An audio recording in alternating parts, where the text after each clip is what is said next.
What has been surprising to me in recent years is how that God has laid on my heart young people, the millennial generation, people in their 20s, early 30s, and Generation Z, the generation just after that. It really came about through my ministry in Marseille.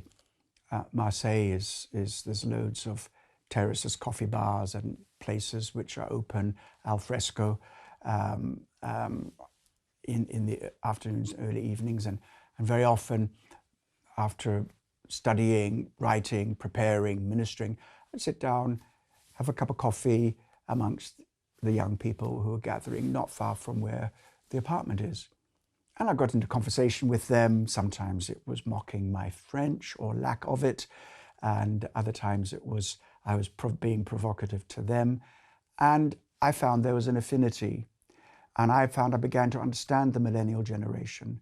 In many ways, a forgotten generation, an unfathered generation, and they seemed to warm to me.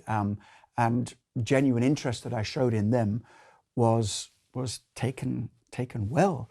And out of that came a kind of a ministry which I call in French avant-église, which means before the church, playing on avant-garde, kind of cutting edge, but also double meaning before the church.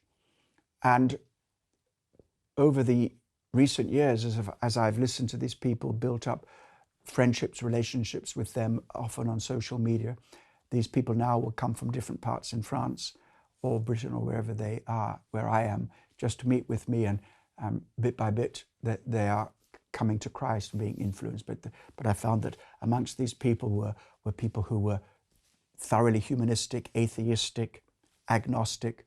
There were Muslims, gay people, transgender people. There were people who had from Islamic faith and people who had converted to Islam. And they were blown away. I would never say, hello, my name is Colin and I'm a minister here to minister to you.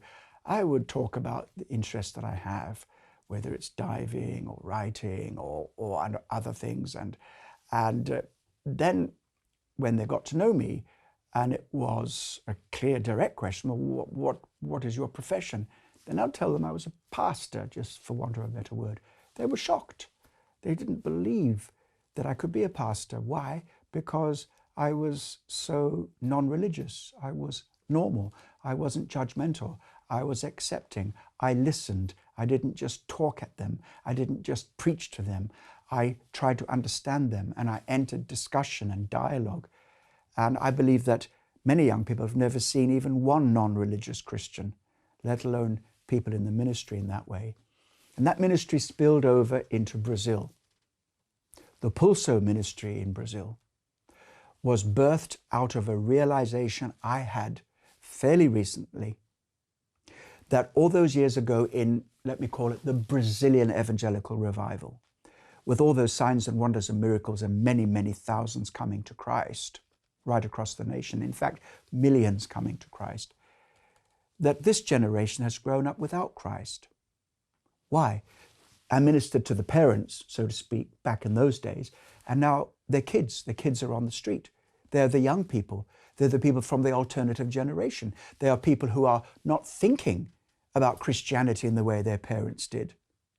They're not thinking at all the way their parents did. They want to be more open. They want to be more liberal. They're drinking in the effects of a kind of post-Christian movement happening in the West, beginning to impact the developing nations as well. And so I have devoted quite a lot of time to get to know these people and minister to them. And here's the issue. What went wrong? And I tried very hard to warn people about it 20 or more years ago, that unless we disciple the people who come to Christ, we will lose that fruit. And worse still, if the parents are not discipled, the children will not be discipled and nurtured. And the second generation becomes much more legalistic and therefore put off from genuine biblical Christianity.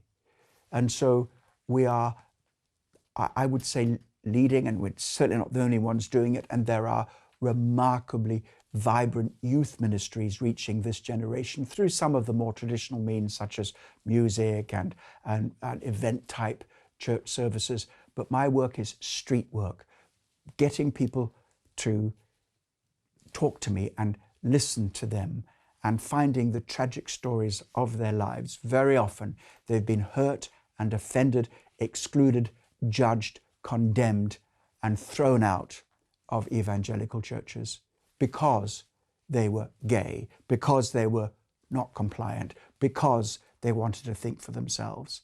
And so this is, I believe, is a new, fresh movement of youth work and youth initiative.